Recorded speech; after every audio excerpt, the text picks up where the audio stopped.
Les rires autour de la table en chêne poli m'ont frappé comme du verre se brisant contre la pierre. Ma sœur s'est penchée en arrière dans sa robe de créateur, faisant tourner le vin dans son verre tandis que ses yeux se posaient sur moi comme si je n'étais rien. Ce n'est qu'une serveuse, dit-elle, sa voix dégoulinant de moquerie, assez fort pour que tout le monde, y compris son mari, puisse l'entendre. Les fourchettes se sont figées en l'air. Ma poitrine s'est serrée, une bouffée de chaleur m'est montée au visage, mais je me suis forcé à boire de l'eau calmement, refusant de lui donner la satisfaction de me voir craquer. Son mari, Julien, a eu un sourire narquois, appréciant clairement le spectacle. Une serveuse, hein? Je suppose que certaines personnes ne sortent jamais de la médiocrité, ricana-t-il en se penchant en arrière comme s'il possédait le monde. La pièce vibrait de ricanements étouffés et de jugements murmurés. J'ai posé mon verre lentement, ma voix égale mais assez tranchante pour fendre l'air suffisant. Mieux vaut être une serveuse qu'un parasite vivant de l'argent de la famille de sa femme, ai-je dit. La couleur a quitté le visage de Julien pendant une fraction de seconde avant qu'il ne se force à rire. Mais la tension était déjà là, rampant sur la table comme de la fumée. Le visage de ma sœur s'est durci. Ne parle pas de lui comme ça, siffla-t-elle, ses jointures se crispant autour de son verre. Nous savons tout ce que tu es. Tu nettoies des assiettes, prends des commandes et survis grâce au pourboire. Tu devrais être reconnaissante d'être même assise ici avec nous. La pièce est tombée dans le silence, les regards rebondissant entre nous, la tension assez épaisse pour vous étouffer. Mes ongles se sont enfoncés dans ma paume sous la table, mais je n'ai pas bronché. Je voulais en dire plus, écraser son petit sourire suffisant. Mais avant que je ne le puisse, avant que le venin bouillant dans ma poitrine ne se répande, le bruit de pas lourd a résonné depuis le couloir. La porte de la salle à manger s'est ouverte en grand.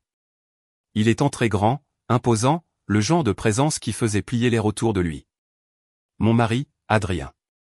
Son costume sur mesure était noir de jais, sa montre en argent scintillant sous le lustre alors qu'il retirait son manteau et le tendait au personnel de maison stupéfait. Les conversations se sont tues instantanément. Le sourire narquois de Julien a vacillé. La confiance de ma sœur s'est fissurée pour laisser place à la confusion. Le regard d'Adrien a balayé la table froid, perçant, puissant puis il s'est posé sur moi. Et à ce moment-là, tout le monde a enfin compris qu'il n'était pas n'importe quel homme. Car l'homme qu'il pensait être un mystère dans ma vie était le milliardaire que personne n'osait contrarier. Et ce qu'il a fait ensuite les a tous laissés sans voix. Les chaussures d'Adrien claquaient contre le sol en marbre avec un rythme qui fit s'évaporer la bravade de ma sœur. La salle à manger, qui bourdonnait de rire et d'arrogance quelques secondes auparavant, était maintenant silencieuse. Chaque respiration était suspendue. Le sourire narquois de ma sœur se tordit en quelque chose de fragile alors qu'elle se forçait à rire. « Oh, tu as enfin décidé de te joindre à nous. » Son ton vacillait, n'ayant plus la même assurance qu'elle avait utilisée en se moquant de moi. Adrien ne lui a même pas jeté un regard. Ses yeux sont restés fixés sur les miens, s'adoucissant juste un peu, comme s'il voulait que le monde entier sache qui comptait vraiment à cette table. Puis, avec une autorité tranquille qui portait plus de poids que n'importe quelle voix élevée, il s'est penché et a déposé un baiser sur mon front. Toute la pièce a éclaté en murmures. Le sourire narquois de Julien a disparu. Son verre de vin a cliqueté contre la table alors que ses doigts tremblaient légèrement, et je l'ai vu, la première fissure dans son arrogance soigneusement entretenue. Le visage de ma sœur s'est figé, sa mâchoire se crispant. Adrien s'est redressé, a tourné lentement la tête vers elle et a parlé avec une précision chirurgicale. Drôle, dit-il, sa voix basse et dangereuse. Il y a un instant, je vous ai entendu appeler ma femme juste une serveuse. Il laissa le mot flotter comme un poison dans l'air.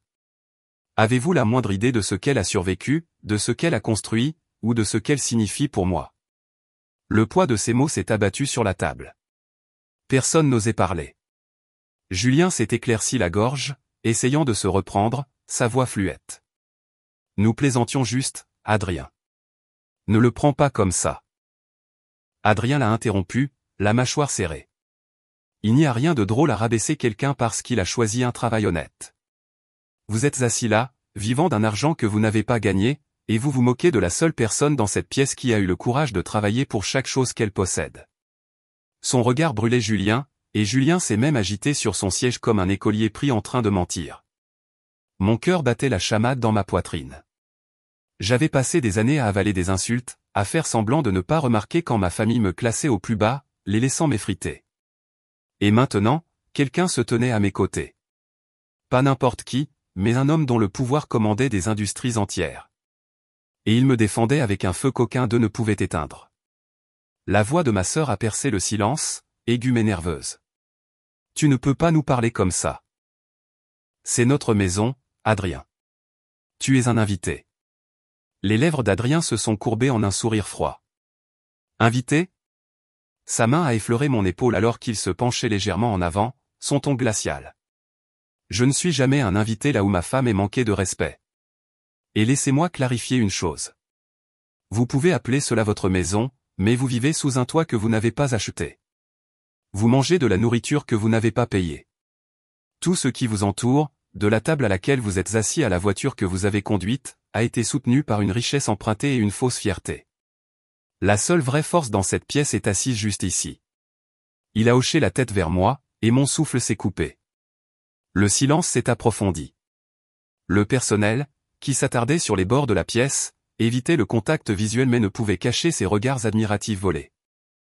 La main de ma sœur a tremblé légèrement alors qu'elle attrapait son verre de vin.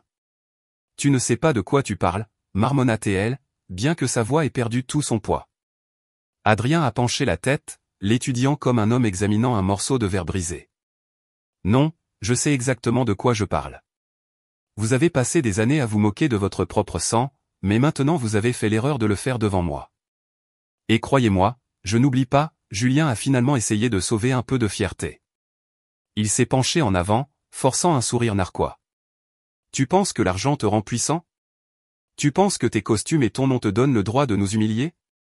Le rire d'Adrien était doux, presque amusé, mais il portait plus de menace que n'importe quelle colère. Non, dit-il, ses yeux se plissant. Le respect le fait, la loyauté le fait, l'amour le fait. Et malheureusement pour vous, Julien, ce sont des choses que vous ne reconnaîtriez pas même si elles étaient assises en face de vous. Une longue pause a pesé lourdement dans l'air. Puis Adrien s'est retourné vers moi, son ton ne s'adoucissant que pour moi. Tu n'es pas obligé de rester ici, dit-il doucement, presque tendrement. Tu n'as plus à les laisser t'effriter. Sa main a effleuré la mienne sous la table, un point d'ancrage silencieux. Et pour la première fois, je l'ai ressenti, une vague de quelque chose de plus fort que la honte, plus fort que la colère. La justification. Le pouvoir. Ils avaient ri, ils s'étaient moqués, ils m'avaient qualifié de moins que rien. Mais à cet instant, leur peur, leur silence, leur fierté brisée étaient miens. Les yeux de ma sœur ont balayé la pièce, cherchant désespérément quelqu'un pour la soutenir. Personne n'a bougé. Julien a ouvert la bouche, puis l'a refermée, sa langue coincée entre les mots et la lâcheté. Adrien a finalement reculé, sa voix égale, définitive. Ce dîner est terminé. Si ma femme n'est pas respectée dans cette maison, alors moi non plus. Et croyez-moi, vous voudrez que je sois respecté. Ces mots sont tombés comme un verdict. Il m'a tendu la main. Sans hésitation, j'ai placé la mienne dans la sienne. Nous nous tenions ensemble, deux contre une pièce remplie de fierté brisée et de silence. Alors que nous marchions vers la porte, le son de nos pas était le seul bruit. Derrière moi, je pouvais sentir le monde de ma sœur se fissurer, son pouvoir s'effondrer sous le poids de la vérité qu'elle n'avait jamais voulu affronter. La femme dont elle s'était moquée était celle qui tenait toutes les cartes maintenant. Et ce n'était que le début. La porte s'est refermée derrière nous avec un bruit sourd, coupant le silence suffocant de la salle à manger. L'air frais de la nuit m'a enveloppé, vif contre ma peau brûlante. Adrien tenait toujours ma main, sa prise ferme, stable, comme s'il savait que mes genoux étaient sur le point de céder sous le poids de tout ce qui venait de se dérouler. Ma poitrine se soulevait et s'abaissait rapidement. Plus par honte, mais par adrénaline, celle qui fait vibrer votre sang et hurler votre cœur pour en avoir plus. Nous avons atteint sa voiture, une élégante Bugatti noire garée devant, sa surface polie reflétant la lueur du lustre qui s'échappait des fenêtres du manoir à Neuilly-sur-Seine. Un majordome s'est précipité pour ouvrir la portière, les yeux écarquillés, comme s'il avait lui aussi senti l'orage qui couvait à l'intérieur. Adrien n'a pas lâché ma main jusqu'à ce que je sois assise. Ce n'est que lorsqu'il s'est glissé sur le siège du conducteur à côté de moi que le silence entre nous s'est finalement rompu. Tu as géré ça mieux que la plupart des gens, dit-il doucement, bien qu'une pointe de colère s'accrochait encore à sa voix. Mais tu n'aurais pas dû avoir à le gérer du tout. J'ai dégluti difficilement, regardant par la fenêtre alors que la maison rapetissait derrière nous. Ils m'ont toujours regardé comme ça, ai-je murmuré, comme si j'étais moins qu'eux. Ce soir n'était pas nouveau. C'était juste plus fort. Ses jointures ont blanchi sur le volant, sa mâchoire serrée. Alors ça s'arrête ici. Ce soir était la dernière fois qu'ils auront le droit de te parler de cette façon. Ces mots n'étaient pas une promesse. C'était une sentence. Et je l'ai cru. Les lumières de la ville défilaient en flou pendant qu'il conduisait, son silence lourd de pensée. Finalement, il s'est garé dans l'allée de notre tour d'appartement de luxe à La Défense, la façade en verre du bâtiment brillant dans la nuit. Alors que l'ascenseur nous emmenait vers le haut, le silence s'est étiré jusqu'à ce qu'il se tourne enfin vers moi, son expression indéchiffrable. Je ne voulais pas qu'il sache qui je suis pour l'instant, a-t-il admis. Je voulais que nous vivions simplement, que ta vie reste la tienne, non enchevêtrée dans mon monde. Mais ils m'ont forcé la main. Et maintenant, ses yeux s'assombrirent, maintenant ils vont apprendre. J'ai senti un frisson me parcourir. Pas de peur, mais d'anticipation. Pour une fois, ce n'était pas moi qui étais sur la défensive. Pour une fois, ceux qui avaient passé des années à m'humilier allaient comprendre ce que l'on ressentait quand le pouvoir tournait son regard sur eux. Le lendemain matin a commencé comme un feu se propageant dans des feuilles sèches. Mon téléphone vibrait sans relâche. Des textos de ma mère, de cousins éloignés, même de ma sœur. Je n'ai pas répondu. Chaque message suintait le désespoir. Nous devons parler.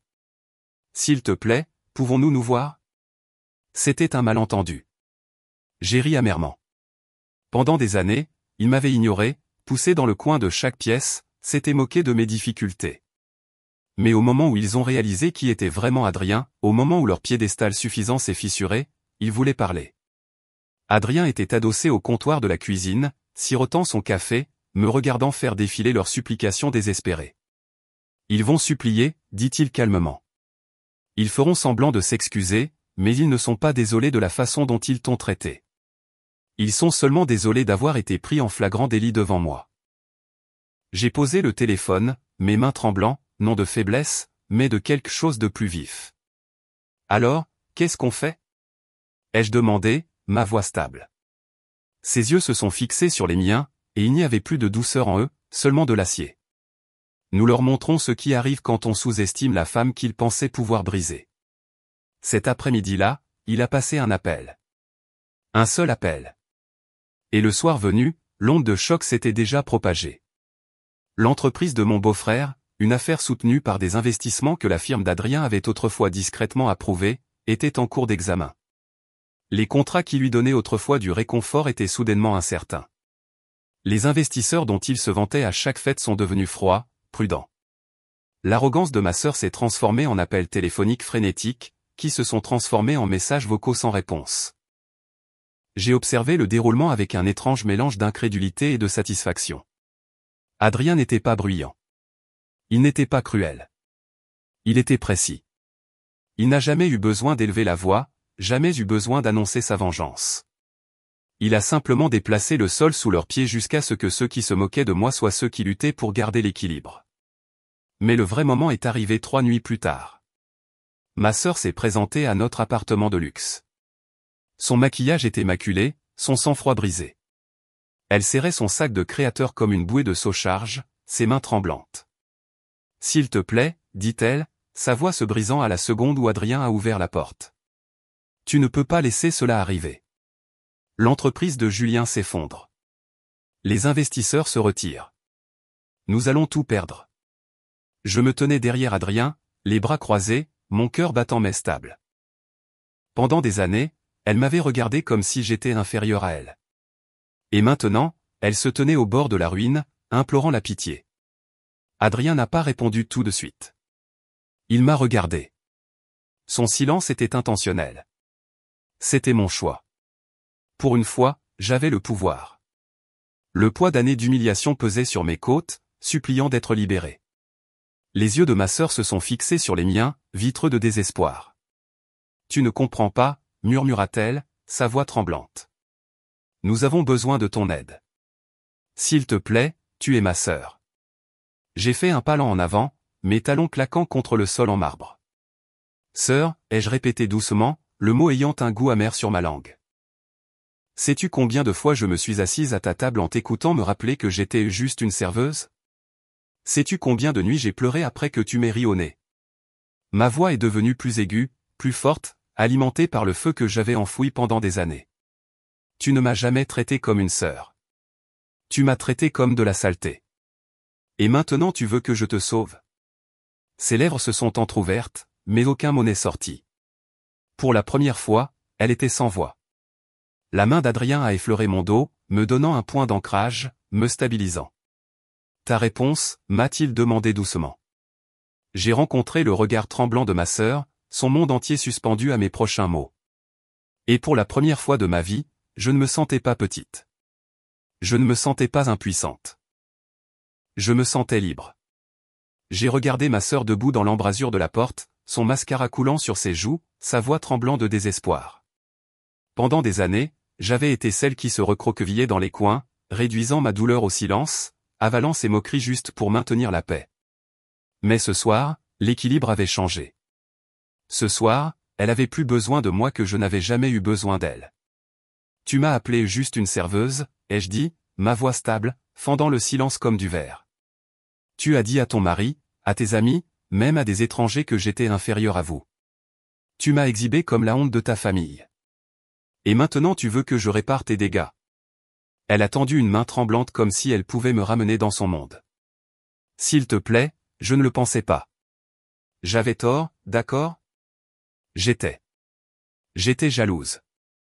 J'ai laissé échapper un rire sec. Jalouse, ai-je demandé. Jalouse de quoi?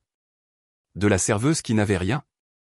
Ou jalouse de la femme qui s'est dressée quand tout le monde s'inclinait devant ton arrogance? Sa main a vacillé en l'air, et elle l'a retirée comme si elle s'était brûlée. La présence d'Adrien derrière moi était inébranlable. Son silence était plus puissant que n'importe quelle menace. Il voulait que ce soit mon choix, pas sa vengeance. La mienne. Je me suis approché d'elle d'un pas. Ma voix s'est faite plus basse, plus calme, mais chaque mot portait le poids des années que j'avais enfouies. Sais-tu ce que l'on ressent pour le respect, Chloé? Il se gagne. Il est accordé aux personnes qui se comportent avec dignité. Et toi? Tu ne l'as jamais accordé. Pas à moi. Pas à quiconque ne servait pas ton ego. J'ai secoué la tête lentement. Et maintenant tu l'as perdu. C'est quelque chose que même les milliards d'euros de mon mari ne peuvent pas te racheter. Ses genoux ont presque fléchi, et pour la première fois de ma vie, je l'ai vue impuissante. S'il te plaît, murmura-t-elle à nouveau, un écho brisé de la femme qui se moquait autrefois de ma douleur. Je me suis redressé, relevant le menton, mon cœur battant comme un tambour à l'intérieur de ma poitrine. Non, ai-je dit fermement. Tu me voulais invisible. Tu me voulais humilier. Tu me voulais petite. Mais je ne suis plus petite. Et je ne te laisserai plus jamais, jamais m'utiliser. Ses lèvres ont tremblé, mais aucun mot n'est sorti. Elle s'est retournée, trébuchant vers l'ascenseur, sa fierté brisée, son empire s'effritant plus vite qu'elle ne pouvait en rassembler les morceaux. Quand la porte s'est refermée derrière elle, le silence dans l'appartement de luxe était électrique. Mes épaules se sont finalement détendues, mes poumons se remplissant d'un air que je n'avais pas réalisé que je retenais. Adrien a passé son bras autour de moi, me serrant contre lui, sa voix douce contrastant avec la tempête qui venait de passer. Tu ne t'es pas seulement opposé à elle ce soir, murmura-t-il. Tu t'es réapproprié. Je me suis appuyé contre lui, mon cœur battant toujours la chamade mais plus léger qu'il ne l'avait été depuis des années. Pour une fois, elle chuchotait en retour, je ne me sens pas comme juste une serveuse. Je me sens comme moi, et c'est suffisant. Adrien a embrassé le sommet de ma tête, sa voix stable. Tu as toujours été plus que suffisante. Il leur a juste fallu tout perdre pour enfin le voir. Nous sommes restés là ensemble, les lumières de la ville brillant à l'extérieur de la fenêtre, mille histoires en dessous de nous. J'ai pensé à toutes les années d'humiliation, aux nuits sans fin où je sentais que je n'étais pas à ma place. Et maintenant, les personnes même qui m'avaient fait ressentir cela étaient celles qui se débattaient, impuissantes dans l'ombre de la femme qu'elles avaient essayé de briser. Cette nuit-là, je ne me suis pas seulement éloigné de la cruauté de ma sœur. Je suis entré dans ma propre force. Et le silence qui a suivi n'était pas vide. C'était la victoire. Car parfois, la vengeance la plus douce n'est pas de crier, de se battre ou de détruire. C'est simplement de se tenir droit pendant que ceux qui vous méprisaient autrefois réalisent enfin qu'ils ne vous mépriseront plus jamais.